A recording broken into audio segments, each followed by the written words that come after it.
Yan, ito na lahat yung nakabit natin dito sa unit nating X4. Yan. Dito natapos yung vlog natin sa shop. Yan, nakabit na natin yung mga stainless na tornilyo. Yan, swing arm, gulong. Nakabit na natin yung gulong, fender. Yan. Nakabit na natin. Yung mga brake arm. Ito. Adjuster. Nakabit na natin mga kamekaniko. Yung fender dito. Malayo na agad sa itsura nyo dati. Kasi yung itsura nyo dati, kita nyo naman doon sa vlog natin. Ayan, ang mga nakikabit natin.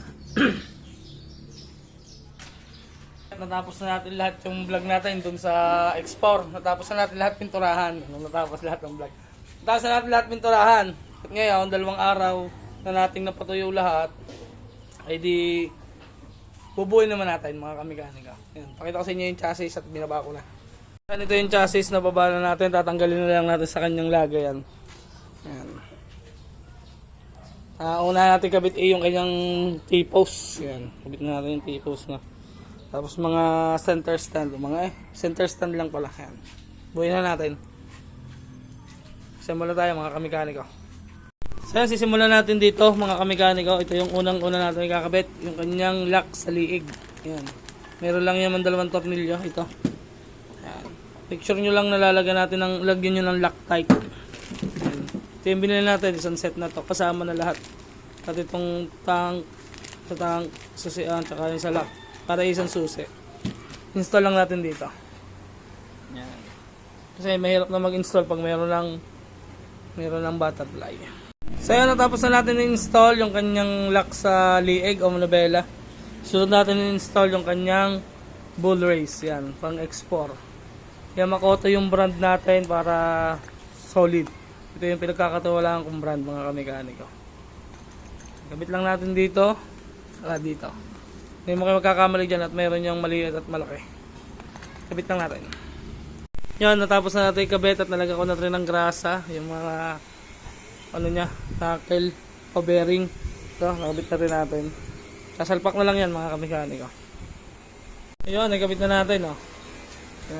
Pinalabasan niya. Right na. Sunod natin yung kanyang shock. Tapos yung dito, butterfly. Then, ito naman kabit natin mga kamekaniko, yung kanyang cover sa shock. Pasok lang natin yan. Handahan lang para make sure na hindi magasgas. Kasi boy. Tapos lagay natin yung kanyang shock. Bago natin lagay itong shock, lagyan natin ng langis. Kaya ang grasa na lang. Grasa bo. Kasi boy. Salpak lang natin ang shock mga kamekaniko. Isa tagal. Tayo nagkabit na natin yung shock. Ito may kabit natin yung holder ng nga pala naggawa lang ako ng stainless. Wala na sila lang yung wala stainless kasi kahit maghanap. Pero para maganda naman tingnan. Oh, biga. Ganda. Kabila dito. Pakita mo. Kabila. Yun. Tapos yung butterfly o yung kanyang tipos lalagay na rin natin dito. Unti-unti na nabubuo. May ulit. Saan kabit na natin itong kanyang butterfly. Boy. Kabit lang natin yung binapping natin na mga bolts niya. Napakaganda yan, oh. Ganda. Mainit pa. Alright, tapos na. Ito natin itong manubila.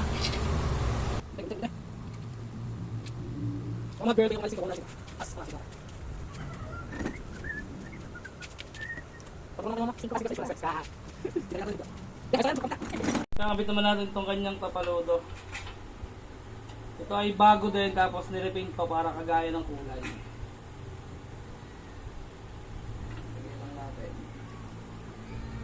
Nilalagay kong tornilyo stainless para matubay.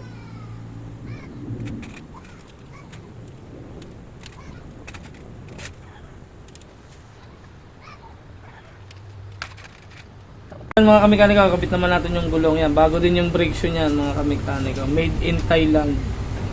Tapos nilinis na rin natin tsaka inayos na natin yung kanyang speed gear yan Kabit na lang natin dito.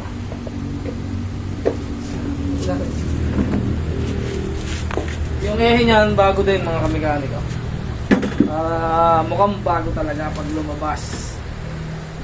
Aray mo!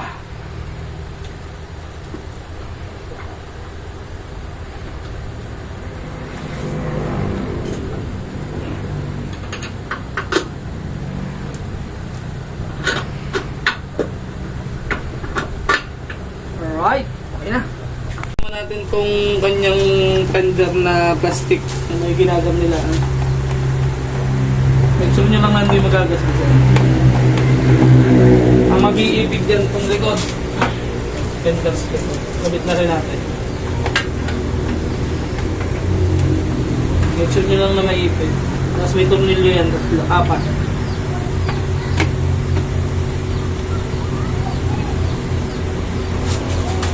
Yung sa ano, tignan muna natin.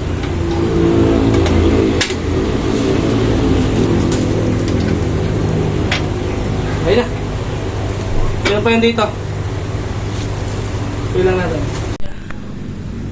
Bago din yung ehe niyan mga kamekaniko. Laki ng grasa.